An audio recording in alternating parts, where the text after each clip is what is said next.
Hi, how's everybody today? I want to share with you some jewelry that I'm working on. And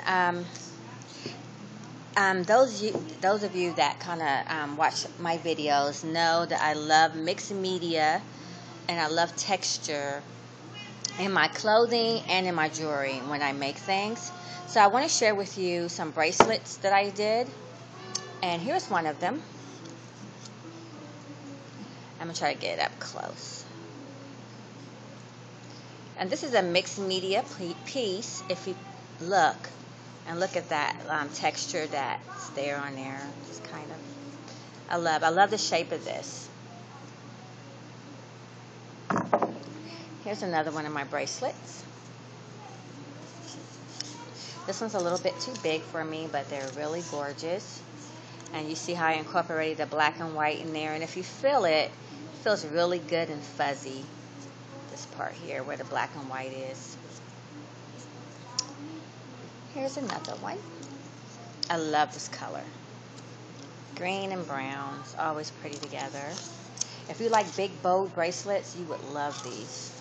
It definitely is an accent piece. Here's my orange one. This is one of my favorites. Bracelets, they run about $35. They're kind of time consuming to make. And if you can see the texture in there and the orange. And before you ask what it is that I use, I'm not going to tell you all my secrets, but I do use fabrics, of course, leather, different type of paper. So it's a combination of different materials. Here's another one, which is great.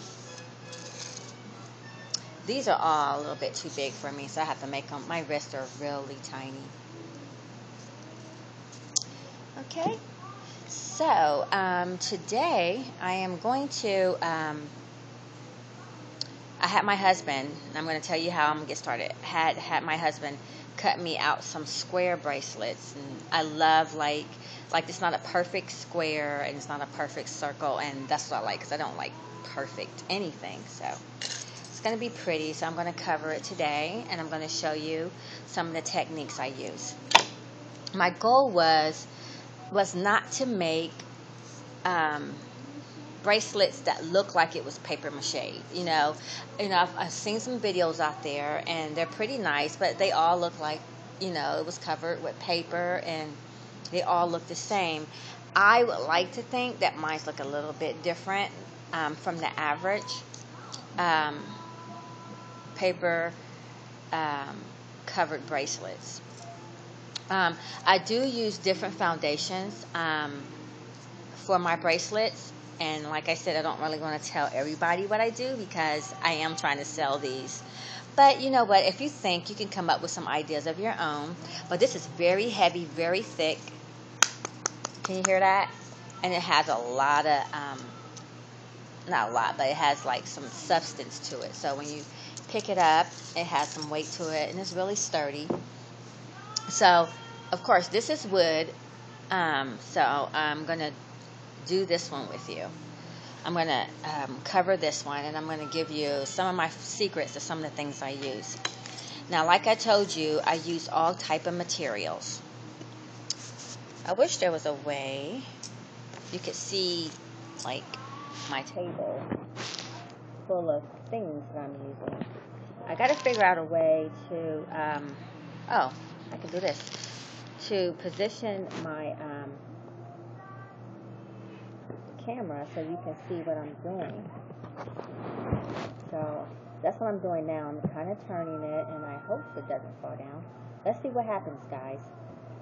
Okay, today I'm going to use Mod Podge, but I do use something different than Mod Podge. I get this like big container of decoupage, and I do not know the name of it right now. Okay, so, oh my gosh. I'm glad I opened it, because if I couldn't open it, I was going to be so sad. My husband already left. Okay, one thing I want to share with you is that I have this box of samples of, I think it was a fabric store, and they put their samples on these little cards, and they were just giving away things, and if you look at some of them, they look really great. So what I'm going to do is incorporate some of these little squares onto my bracelets.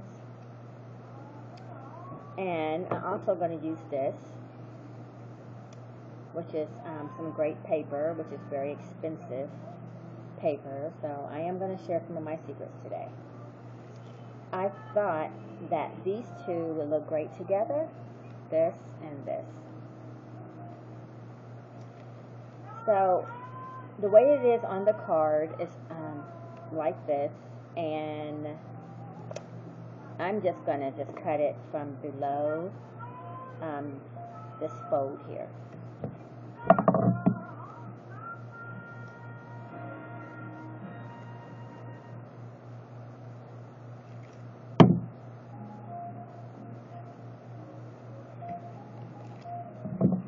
I also like this one. I'm going to cut that off. So those are, you're not going to need much. I probably should have left some on there because I don't think I'm going to use all of this. So I'm going to put this somewhere on here. And I don't have a lot of surface here, so you know what? I think I like it. These are going to be earrings, and I'm almost thinking that I want it on here. So anyway, I'm going to go ahead and cut this up for you guys so you can see what I'm doing. So I'm going to put one there, and I'm going to put one over here. It's a little bit long, so, uh-oh, one fell on the floor.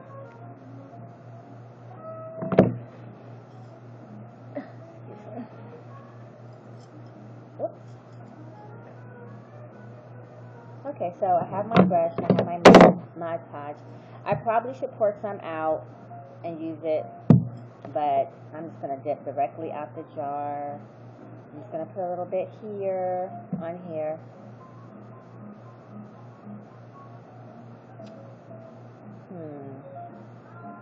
So, yeah. This is really experimental here, guys, because I know as I work on these, I'm going to come up with a better way of doing it. So, this is like trial and error. And see what I'm thinking about right now? I'm thinking that this space needs to be covered, so I'm going to take that off. And I think I'm just going to add some paper there first. I'm going to go ahead and rip that off of there.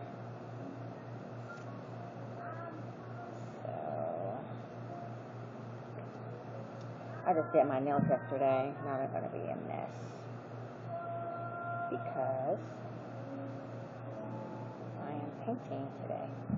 I'm going to get this glue all over them, and I hope it doesn't take off the glue. So then I'm going to put that there. And again, you see what I just did? I like this side, but I'm going to use the other side better. I like the other side better, I'm sorry.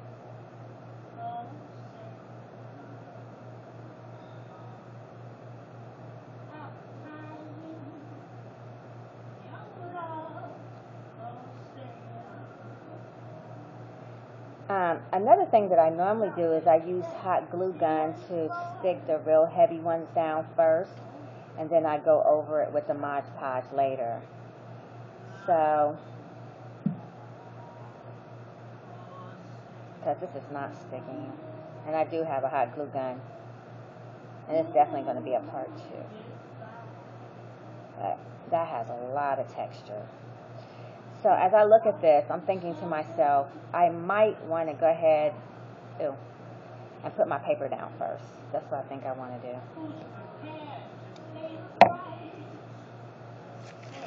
So we're going to stop here. And when I come back, we'll finish part 2.